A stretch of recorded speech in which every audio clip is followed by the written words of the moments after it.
¿O de verdad se acabó la carrera de estudiante y ahora viene la carrera de ingeniero? Los dejo con Arturo. Un aplauso, por favor. Gracias. Bueno, en realidad no sé en qué semestre están o si ya salieron, etcétera. ¿Me ayudas con la siguiente, por favor? Pero seguramente si están en la carrera todavía van a llegar al punto en el que van a tener que tomar estas decisiones que ya hemos visto. Si les gusta la investigación, se van a ir a la maestría. Si necesitan el dinero, se van a ir a trabajar. Si quieren emprender, tienen esa cosquilla, pues lo van a intentar. Entonces yo les quiero platicar el camino que yo he seguido, del que he aprendido y que creo que es el que más de ustedes van a tomar, porque es como el más común, y es el de conseguir empleo, tu primer empleo. Esto es un poquito de la agenda, pero antes de que, por favor, ¿le sigue? Bueno, no está el slide, pero un poquito de quién está enfrente de ustedes, porque van a decir, este pelado, ¿qué no? Salí en UPITA en 2006, telemática obviamente. Después de eso entré a trabajar. Mi primer trabajo tuvo que ver con administrar servidores de Linux. Fui creciendo en esa empresa. Yo tenía una idea que no les recomiendo, que es como de mucha lealtad a la empresa. Duré ahí 5 años. En realidad no me arrepiento, pero pude haber crecido más si me hubiera movido, si hubiera aplicado. ¿Se acuerdan de la técnica de la mañana del terrorista? Si no te ofrecen más, te mueves a la otra. Una anécdota respecto a eso es que salí con un compañero de la carrera que competíamos mucho en el salón, pero más bien una coincidencia, salimos y trabajamos de hecho en la misma zona, que fue en Zona Rosa. Después con el mismo salario incluso. Al año siguiente yo continuaba en la misma empresa, no tuve aumento de salario en ese año, y él ya había cambiado 3 veces de empresa y ya ganaba el doble que yo. Entonces te va abriendo el panorama, ¿no? Lo que le va pasando a tus demás compañeros. Bueno, ya entrando más en el tema, ¿qué pasa después de que ya te graduaste? Tienes que buscar trabajo. No te quieres ver en la situación de la típica imagen en el centro que están estos señores ahí sentados con... hace rato mostraron un programa por comida. Hay algunos datos que no puse las referencias, pero son del INEGI o algunas noticias, lo pueden buscar rápido. En México la tasa de desempleo es alrededor del 40% de la población posibilidad de trabajar. Esto significa, bueno, el dato es impactante, pero y de todos los que sí están trabajando, más del 50% trabajan en el sector informal. Entonces todos los demás que no estamos en el informal, o que como ustedes, que yo espero que no estén en el informal, tienen que competir entre ustedes y, como también ya había mencionado, competir con gente del extranjero. Pero no se espanten, porque como ya se los han recalcado, la formación que tenemos en UPITA, en el Poli en general, no puedo hablar de esa forma de otras universidades, pero somos afortunados por haber estudiado acá. Estamos muy bien preparados y no debemos temer la competencia ni contra ustedes mismos, ni en el extranjero. Y algunos de los problemas como más comunes, y sobre todo de las escuelas públicas, como en el Poli, es que no nos dan temas que son como más de negocio. Siempre tenemos una orientación muy técnica en cuanto a que somos expertos en bases de datos, somos expertos en lenguajes de programación, en todos los temas de telecomunicaciones, etc. Pero en realidad, cuando vamos a un puesto, a competir por un puesto, no tenemos las capacidades de vendernos. Incluso llegamos a ser muy modestos. No es que sea malo ser modesto, pero lo somos demasiado en comparación con los telemáticos, por ejemplo, del ITAM, que, pues, como sabrán, también hay allá esta carrera. Entonces, cuando vas a una entrevista, a quien le estás vendiendo tus conocimientos es una serie de entrevistas, pero primero vas típicamente con el de RH, Recursos Humanos, y entonces vas y te sientas y estás así como agachado, como con pena, porque es tu primer empleo, porque no sabes, etc. Mientras que el otro se para así, cruza la pierna, yo hice esto, conozco a tal, etc. Y esto proyecta seguridad, entre otra serie de cosas. También, entonces, si no pasas ese filtro, que es con el DRH, no te mandan a hacer tu examen como de evaluar de tus conocimientos técnicos en lo que apliques, ¿no? Programación, etc. Si llegas a ese punto, te los vas a barrer de calle, porque aquí nos preparan muy bien, o ustedes mismos tienen la inquietud y investigan una cosa de otra, etc. Pero entonces es muy importante romper esta barrera que tenemos, este primer filtro por el que típicamente pasamos. Entonces, es la idea un poquito del taller, porque es con lo que mis compañeros y yo, y bueno, todos nos hemos encontrado y ustedes se van a encontrar. Por favor, la siguiente. Primero, ¿dónde diablos busco trabajo, no? Yo les recomiendo que desde hoy, que estén en cuarto, quinto, en noveno, ya empiecen a subir su currículum profesional a los diferentes portales de empleo. Y yo veo como tres opciones. Los portales de empleo tradicional, que son estos puse los más famosos, pero en realidad hay muchos más, que es OCC, Boomerang, Computrabajo, Indeed y LinkedIn, que no es para buscar empleo, es como una red social, pero profesional. Entonces, en vez de que digas ahí, fue el año, comí en tal lugar, etcétera, como en el Facebook, acá pones, trabajé en un proyecto interdisciplinario. Por ejemplo, el proyecto de quinto, al menos cuando yo estudié, que eran 4 materias, evaluaban el mismo proyecto, entonces tenía lógica difusa, electrónica, ya no me acuerdo qué más. Ese tipo de proyectos lo puedes subir allá y entonces van haciéndote un perfil y es profesional, entonces vas haciendo contactos. Es más fácil ya cuando estás trabajando porque vas a juntas, conoces gente, te das tu tarjeta de presentación, lo buscas, lo conectas, después ya lo tienes ahí, después en el futuro te llega alguna oportunidad de quién sabe qué y te acuerdas, yo conocí un tipo que quién sabe qué, que sabía de eso. Lo contactas y es más fácil, se va dando más fácil. Y este tema del networking es con el que voy a finalizar, pero para que lo tengan en mente. Otro es, estos de Randstad, Manpower y Adecco, son las outsourcing que comentaban. Ellos contratan un montón de gente para ponerla a trabajar en las diferentes empresas. Entonces, en realidad, aunque estés trabajando en el edificio de Telefónica Movistar, te está pagando una de estas atrás. Y bueno, tiene sus ventajas y sus desventajas. Muchas de ellas no tienen prestaciones, pero es un balance lo que tienen que buscar ustedes entre lo que les gusta hacer, lo que pueden aprender, etcétera. Esos son muchos factores que en el taller más tarde les puedo dar más detalles. Y el último son Headhunters. Estos de Page Personnel, Market Page y Lucas Pipe son Headhunters especializados como en sectores. Entonces buscan diferentes características o características muy específicas en la gente que contratan. A ellos les pagan, varía, ¿no? Depende de cada una, pero desde 2 meses, 6 meses o 1 año del salario de la persona que colocan en un puesto. Entonces meten mucho más tiempo, recursos, esfuerzo en buscar al candidato adecuado para colocarlo en la empresa que lo está solicitando. Y la garantía que ofrecen es que al menos va a durar 1 año en ese empleo y si no tienen garantía y te reponen con otra persona. Entonces tienen esas opciones para comenzar a buscar las opciones opciones de empleo. Ahora, en cuanto a tu currículum profesional, currículum vitae, tampoco nunca vemos en la escuela cómo hacer uno de estos.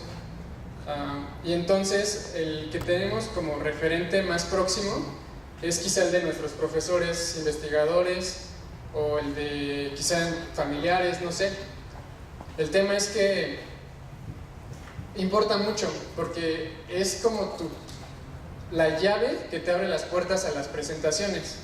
Una vez que vas a la presentación, entonces ya te luces muy seguro de ti y cuentas tus experiencias, etc. después haces tu examen técnico. El chiste es que el currículum es lo primero que van a ver, que va a determinar si vale la pena para el reclutador llamarte o no para la entrevista. Entonces, si ellos, alguien de RH hace principalmente búsqueda de talento y retención de talento. La retención de talento está fácil porque todos los que tienen que retener están ya trabajando y les hacen plan de carrera o quién sabe. Pero los que tienen que buscar la atracción de talento, todo el tiempo está publicando o está haciendo conexiones, a ver quién les sirve hoy o en el futuro, etc. Entonces, estas personas les llegan, invéntense un número al día de currículums. Pueden ser cientos de currículums al día. Entonces, si alguien le manda un currículum incluso con letra fea, o con letra enorme, o con letra muy chiquita que no lo pueda ver, quizá usa lentes, o son 10 páginas, no se va a poner a buscar en las 10 páginas si hay alguna característica que le sirve para el puesto. Entonces, lo ideal, que no siempre se puede, y a veces más en este perfil, es que sea de una sola página y que tengan los datos más importantes para ellos muy a la mano, muy visibles. Por ejemplo, les importan mucho las fechas en las que estudiaste, las fechas en las que estuviste trabajando, el puesto en el que laboraste, y no como la descripción de las actividades que hayas hecho. Bueno, en su caso, que no tienen todavía experiencia profesional, de hecho no importa mucho. Obviamente todos pasamos por buscar un primer empleo, ellos lo saben, ellos mismos solicitan a alguien sin experiencia o a un primer empleo. Entonces, lo que pueden poner como experiencia profesional es su servicio social. Entonces, aconsejo que busquen un servicio social del que puedan apalancar esa experiencia que van a hacer para ir a la entrevista, para conseguir su primer empleo. Es decir, si quieren entrarle a temas de desarrollo de móviles, entonces vayan al SIC y búsquense a alguien que les pueda ayudar con eso, que les dé un proyecto de eso, propónganselo, etc. Y demás, para que esta experiencia les sirva como sustento al momento de decir, sí, acabo de egresar y sí tengo experiencia, tengo 6 meses aquí, y también pueden poner los proyectos que hicieron, que les pueden hacer todo el tiempo. Que les comento de quinto, que no sé si todavía lo mantienen, o si estuvieron si fueron becarios, seguramente les dejaron hacer algún proyecto. Yo me acuerdo que hice con el programa PIFI, el de formación de investigadores, un robot Texapo. Entonces lo tenía ahí en mi CD. Y esta clase de cosas que pongan la clase de cosas que le provoquen a quien va a leer tu currículum que te pregunte de eso, porque eso va a ayudarte, da pie a que te pregunten acerca de eso y entonces tú tengas oportunidad de venderte. Porque si no te hace preguntas, es difícil que tú impongas decirle, oye, pero también sé esto, oye, tengo experiencia en tal.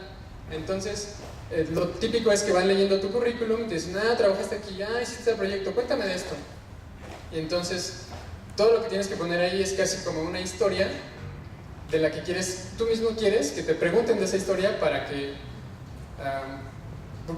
apalancar todo lo que sabes y lo que tienes a favor de ti mismo para colocarte. Entonces, esto está muy como genérico, pero también el orden importa, es cronológico, pero de atrás para adelante. Empiezas con el empleo más reciente o los últimos proyectos y hasta lo más relevante para el puesto que aplicas, porque puede ser que ya tienes 10 años de experiencia, ya has pasado por 20 empleos, en tu currículum no vas a poner los 20 empleos, vas a poner los últimos 2, 3, 4 que sean relevantes para el puesto al que estás aplicando. Otra cosa importante es que cuando yo salí, lo mismo que ya nos comentaron, me gustó mucho programar cuando estuve aquí, pero aquí mismo decidí que no iba a hacer eso toda la vida porque ya me había hartado, ¿no? Ya me había aburrido. Nunca había probado, como dijeron, no nos dieron una formación así excelente, no excelente, sí, en términos de conocimientos, pero nunca conectamos un cable con otra cosa. El chiste es que yo buscaba y aplicaba para telecomunicaciones, puse MATLAB como un elemento de búsqueda porque me gustó MATLAB, puse C, puse Java, puse bases de datos, puse de todo, ¿no? Entonces un día iba a una entrevista para bases de datos, ¿qué es CRUD? ¿Qué es ABC? ¿Qué es altas, bajas, cambios? Etcétera, ¿no? Iba otro día a otra entrevista ¿Y qué sabes de voz IP? Ah, pues mi TT se trató de esto y lo otro. Entonces, yo estaba así como muy disperso, ¿no? No estaba enfocando mis esfuerzos a algo que yo quisiera, porque en realidad no sabía qué quería todavía. Y quizás es algo que les va a pasar. Pero entonces, a lo que voy con esto es que cuando vean la descripción de un empleo al que van a aplicar, tienen que adecuar su CV. No es que tengan un CV y cada que vean una oportunidad lo mandan y ya. Eso es hasta cierto punto ingenuo, porque en tu CV puedes tener que eres experto, bueno, no experto, ¿no? Pero hice proyectos de bases de datos, hice proyectos de un carrito chocón, hice proyectos de no sé qué, ¿no? Entonces tienes electrónica, tienes programación, tienes telecomunicaciones, tienes esto y lo otro. Y vas al empleo, entonces tendrías que quitar o minimizar, o quitarle espacio, reducir, etc. Si vas a aplicar base de datos, entonces pones más detalles y fue distribuida y optimizamos las tablas y no sé qué, ¿no? Para que tú mismo no te pongas el pie diciendo no, para que el DRH no diga, este es un electrónico que se quiere meter al mundo de la programación. Entonces, no es que tengan también preparado uno para cada vez, sino lo hacen cada vez, lo modifican cada vez, porque las descripciones de los puestos pues, van variando dependiendo de las necesidades que tenga cada empresa.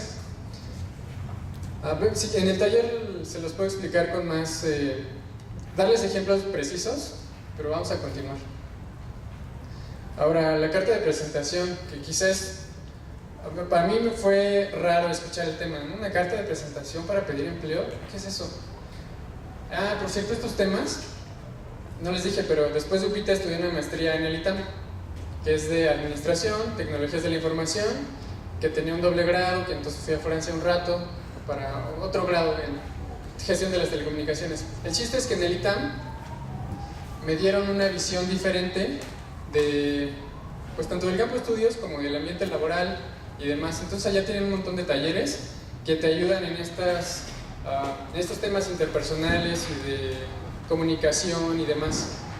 Entonces en este taller me dijeron de la carta de presentación, y la carta de presentación debe tener ciertas características. No es lo mismo que alguien aplique, aún si aplique como SC y demás, que nada más manden el currículum, a que si mandan el currículum acompañados con una carta de presentación. La carta de presentación está en inglés, porque como ya les comentaron los compañeros, el inglés es muy importante. Yo igual hice en teoría son 4 años en el CELEX para acabarlo, pero hay cursos intensivos. Fueron los que tomé, entonces en 2 años lo puedes acabar, y al menos a mí me fue suficiente. Y hoy es algo que uso a diario. Hoy convivo con gente de Suecia, con gente de Vietnam, he convivido con gente de la India, de Francia, etc. Y pues como lo han escuchado, sí es el idioma universal. Entonces les puedo compartir este formato a través del profesor Miguel o del profesor Carlos. Entonces no se preocupen por anotar o nada, pero la carta de presentación tiene que dar datos relevantes, lo mismo que les decía del currículum, datos relevantes enfocados al puesto, con base en lo que tú has experimentado, vivido, sabes, conoces, etc. Está medio complicado de explicar así, entonces mejor lo vemos en el taller, y les voy a compartir de todas maneras el archivo. Por favor, la que sigue. Ahora, cuando ya funcionó el tema del currículum y el tema de la carta de presentación, ya recibiste la llamada y te dijeron, ¿cuándo puedes venir? Ah, pues cuando quieras. Vas a tu presentación, a tu entrevista, pero ahora tienes el problema de que tienes que mostrarte seguro, tienes que prepararte para... Me falta ya... esta pantalla me falta. Ah, gracias. Te van a hacer una serie de preguntas que en tu primera entrevista ni te las esperas. Y aún así, cuando investigan, estoy seguro que todos lo van a hacer, porque nos preparamos y con ese tema de que somos autodidactas y demás, nos creemos y nos queremos hacer expertos en todo en muy poco tiempo. Entonces, a mí me pasó que en la primera entrevista me preguntaron, ¿cuáles son las 3 principales cualidades que tienes? Ah, pues bien fácil, ¿no? Todos sabemos nuestras cualidades, te digo 10. Y entonces, pues soy autodidacta, aprendo muy rápido, soy muy inteligente, soy etcétera, lo que quieran, enfocado al puesto. Pero después me preguntaron cuáles son tus 3 principales defectos. Y me quedé pensando, viendo al infinito. Pésimo, ¿no? Para una entrevista.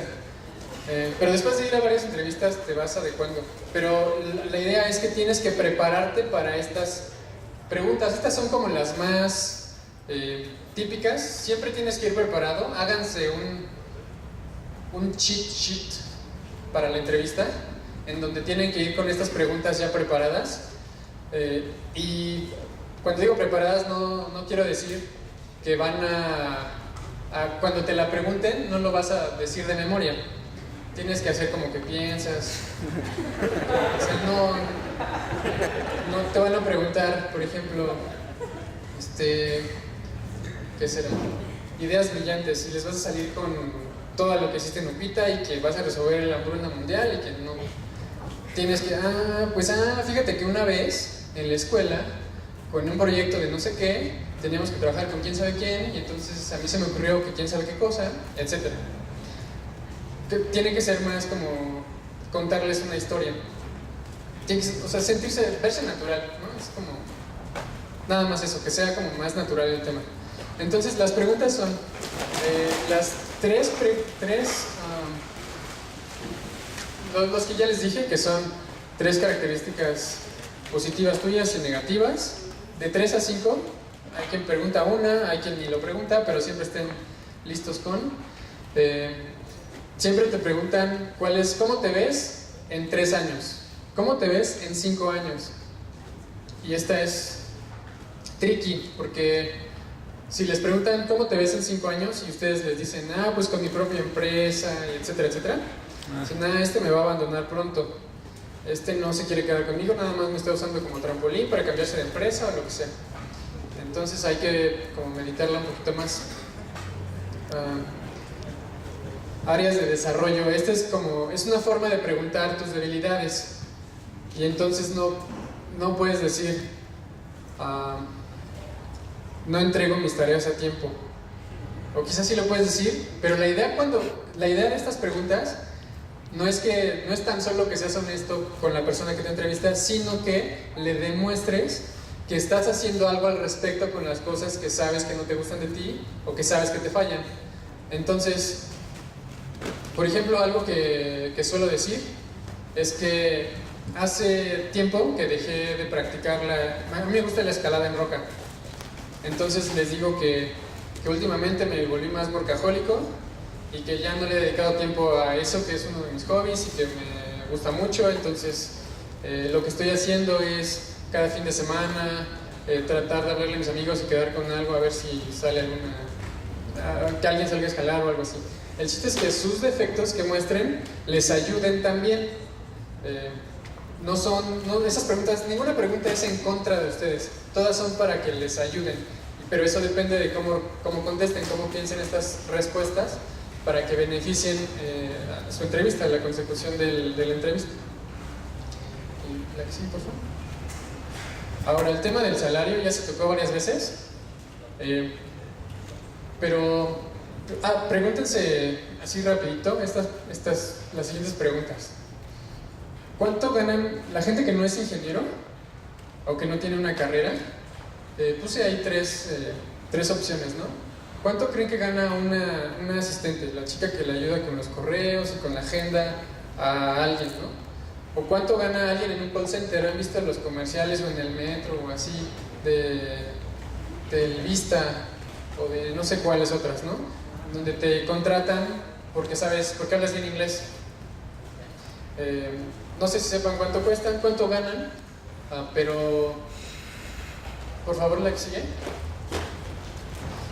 Estos rangos de salarios están más o menos así. Puede ser menos y puede ser un poquito más, pero están en eso.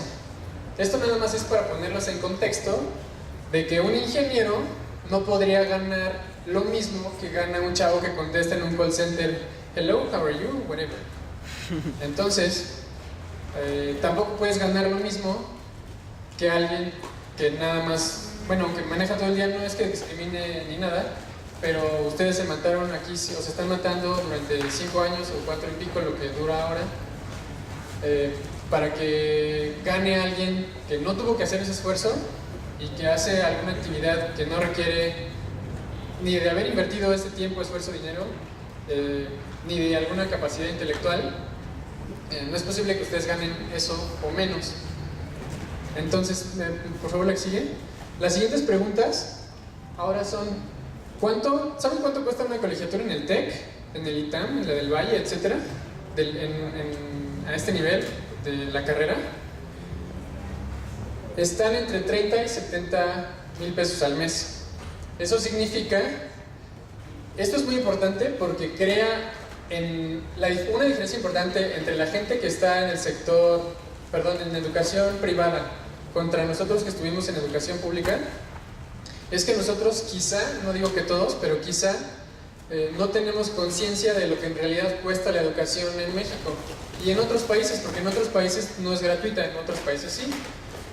Pero entonces, imagínense a alguien que esté en el TEC, pero que está becado, que quizá tuvo la opción de entrar a UPITA, pero sus papás sí le pudieron ayudar un poco y además es brillante o le echa muchas ganas, se consiguió una beca. Está como más consciente de lo que le cuesta estar estudiando donde está. Entonces valora mucho su escuela, valora su carrera, valora el tiempo que ha estado ahí y valora un montón de cosas que quizá nosotros no tenemos conciencia porque no tenemos la necesidad, aunque tenemos otras necesidades que cubrir, pero la de pagar la escuela no.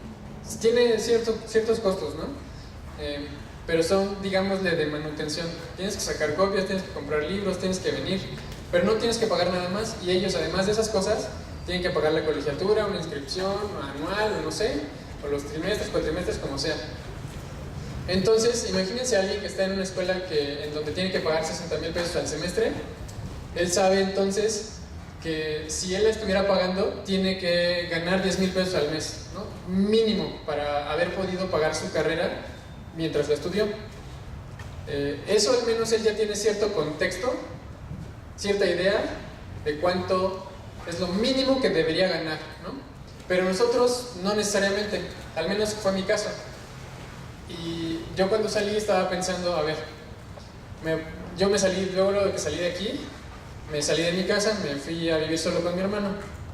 Entonces tenía que pagar renta, obviamente cubrir todos mis gastos, transporte, y luego vas a trabajar, entonces tienes que comer por allá. Las comidas en donde sea están en un promedio entre 50 a 70 pesos. Si te va muy bien, estás en una zona donde hay de 35, 40, no sé.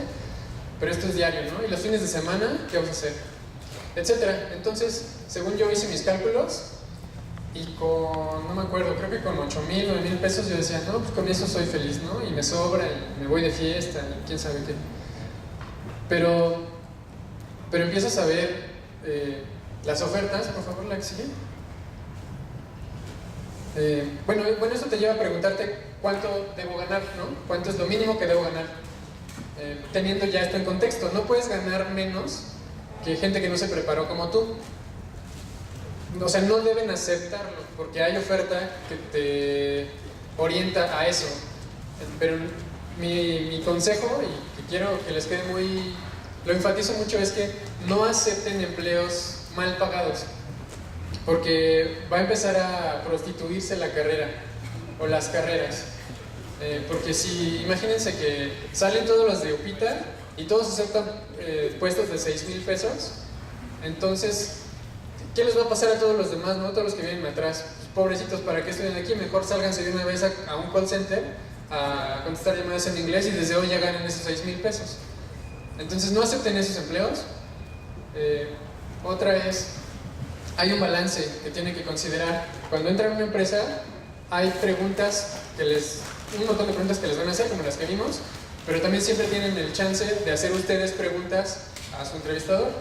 Entre estas preguntas yo les recomiendo que pregunten cuál es el plan de crecimiento, el plan de carrera, si van a haber capacitaciones, cada cuándo hay aumentos de salario, o por ejemplo, si ustedes entran con el puesto que quieran, ¿no? El primer puesto que van a encontrar, entran y ven que hay alguien de 40 años que tiene el mismo puesto que tú, está de preocuparse porque esa persona nunca creció. ¿Qué te espera a ti? ¿No? Entonces, puede ser que ganes poco al principio, ahorita les digo más o menos cuánto es poco, pero se puede compensar con el tema de que te van a estar capacitando constantemente o te van a... Quizá tú quieres viajar y valoras mucho eso, entonces te van a mandar a viajar, como nuestro compañero de la mañana que ya se me fue, que me perdió. Es muchas cosas. Ahora sí, la que sigue, por favor. Otra vez. Miren, esta es uno de los resultados de ayer, de la página de OCC, que dice, recién egresados, sistemas, computación, telecomunicaciones, electrónica, 3,000 a 7,000. Y fíjense la idea detrás de su mensaje. Empresa dispuesta a darte tu primer trabajo. Están considerando que ellos les hacen un favor a ustedes por darles su primer trabajo. Porque en muchos casos no se puede trabajar y estudiar, pero el tema es que ustedes tienen una ventaja contra quizá otras escuelas por todos los proyectos que nos dejan hacer, que sí pueden contar con una experiencia profesional. Entonces no es que salgan con experiencia en cero, no. En su currículum quizá no van a ver empresas, pero van a ver proyectos en el área de experiencia profesional. Entonces, por favor. Entonces en esto yo les digo, ¿Are you fucking kidding me? ¿No? Estos son los que digo que no los acepten. Por favor, la que sigue. Ahora, fíjese el contraste. Este es un trainee. Significa que vas a entrar y te van a capacitar durante cierto tiempo, vas a ganar cierto salario durante cierto tiempo, y después de esa etapa de trainee entras con un... O sea, ya te quitan el título de trainee y ya te quedas con un puesto, el puesto que sea, ¿no? Analista o lo que quieran. Y fíjense que en un puesto de trainee esta empresa da de 11 a 13,000 pesos. Y bueno, ahí el mensaje no importa mucho. Lo que importa es que es trainee y que es de 11 a 13. Por favor. No está mal, ¿no? Se puede vivir decentemente con eso cuando eres recién egresado, que no tienes tantas responsabilidades, obligaciones y demás. La última, por favor. Ahí dice, ingeniero de preventa Santa Fe. Y es de 17 a 19, por si no se alcanza a ver. Aquí no está en los detalles, pero cuando te metes a la publicación, te dice mínimo 1 año de experiencia. Pero esto es... no se espanten porque en una publicación les diga mínimo 1 año de experiencia en el sector tal, porque tienen esa experiencia. Si están muy a tiempo, es decir, en los primeros semestres o si todavía tienen al menos 1 año, tienen ese año para hacerse de proyectos, para meter a su currículum, para que no salgan y pongan ingeniero en telemática y técnico en computación y secundaria, primaria y no sé qué. Que por cierto, nadie pone secundaria y primaria y no sé qué. Entonces en por favor, pues me gusta más, ¿no? Entonces también es otro punto de cuando ven las descripciones de empleo, no se espanten. Es parte también de la psicología que se utiliza para descartar gente. Porque te pueden poner, quiero 10 años de experiencia en el sector tal, haciendo proyectos de tal cosa. Y nadie aguanta 10 años haciendo lo mismo en el mismo sector, etc. Pero es solo como un filtro para que no cualquiera aplique. Porque si ponen ahí 3 años, alguien que tiene 1 año va a decir, pues a ver si pega. Pero es como tricky. A veces sí, a veces no. Y lo van a ver, se va a notar en cuanto a en qué sector, en qué... la descripción del puesto y demás. Quizá la descripción es muy amplia y ustedes se saben que no cumplen con los requerimientos, aunque piensen que yo podría hacerlo. Quizá hay términos que desconocen. En esos casos sí recomiendo que si no están seguros de algunos de los términos, o sea, los pueden googlear y encontrarlos en Wikipedia, pero si no les son totalmente como familiares, como que se sientan con cierta seguridad de sí voy a poder, o que lo estudien una noche y voy a pasar el examen que me hagan, entonces no apliquen. Pero por ejemplo tengo un cuate que salió conmigo y él durante la carrera no le gustaba programar y estaba en los equipos en donde pues, él tenía que hacer los trabajos escritos pero no programaba, etc. Pero entonces se encontró que afuera, recién salido de una ingeniería en telemática, no puedes encontrar nada de hacer trabajos escritos. Entonces tuvo que aprender. De hecho no era malo el tipo, solo era un poquito flojo. Aprendió en 1 noche o en 2 noches, no me acuerdo, PHP. se aventó un tutorial y no durmió, de por sí no, tenía problemas de sueño, entonces le fue fácil. Y se quedó en su primer empleo como desarrollador de PHP Junior.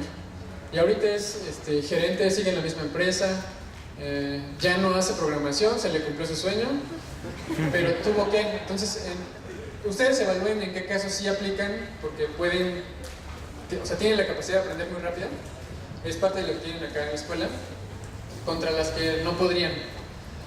Porque eso también habla mal de ustedes, ¿no? Cuando van a la entrevista y les preguntan, a ver, cuéntame de PHP.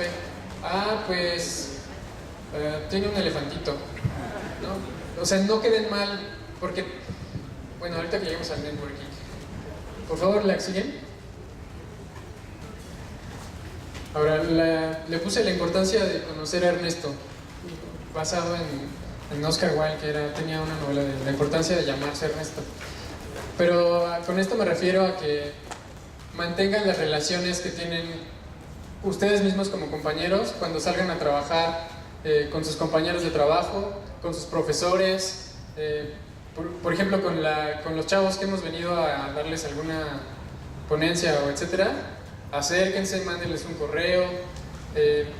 Muchas veces pensamos, ¿por qué me va a ayudar este tipo que ni me conoce? Pero en realidad, pónganse a pensar ustedes, si alguien a ustedes les piden un favor porque los consideran a ustedes, no, tú sabes mucho de programación en tal cosa, ¿me ayudas? Pues tú te sientes bien, ¿no? Dices, ah, sí, reconoce mi esfuerzo, etcétera. Entonces, en realidad, la gente sí está dispuesta a ayudarte. Y esto es muy importante en el sentido de que tienen que procurar mantener una red de contactos sana. Esto significa que tuve compañeros del trabajo terminal que terminaron peleados a muerte, ya no se podían ver, y entonces renunció uno al TT, hizo otro, o presentaron en días diferentes, cada quien su alcance, y un relajo. Y el mundo da muchas vueltas, entonces no sabes si en el futuro te va a tocar que ese con el que te peleaste puede ser que es el que toma la decisión para que te quedes o no en un puesto. Entonces, en eso la recomendación en general es que no queden mal con nadie, siempre por la derecha, etc. Y entonces, el mensajito aquí dice, "You gave my script to that producer friend of yours. I think I love you." Y es que, o sea, tienes amigos y en realidad no conoces no sé si conocen la estadística en la que se basó la creación de Facebook y las redes sociales en general, que es que elige a cualquier persona en el mundo y estás en promedio a 6 conexiones de llegar a él. Es decir, por ejemplo, yo conozco a Luis y quizá él conoce al de Bacardí que comentó.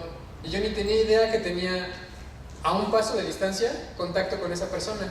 Y quizá yo estoy tratando de emprender algo y él sería el contacto ideal para crearlo, ¿no? Entonces, nunca saben a quién conoce, a quien tienes a un lado. Entonces, las recomendaciones son muy simples. Sonríe. Este tema es también me gusta un poquito, bueno, más bien leo cositas de psicología.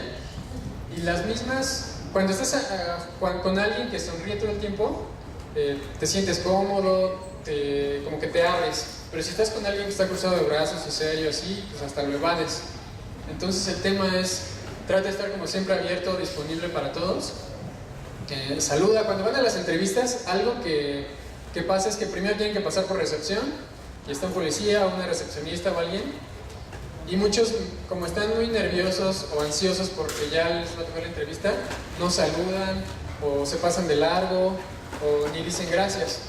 Pero después lo que pasa cuando se van de la entrevista es que la DRH sale y le pregunta a esa recepcionista o a ese policía qué te pareció. Y dicen, no, pues ni saluda, es bien pelado, etc. Entonces, procuren ser buena onda.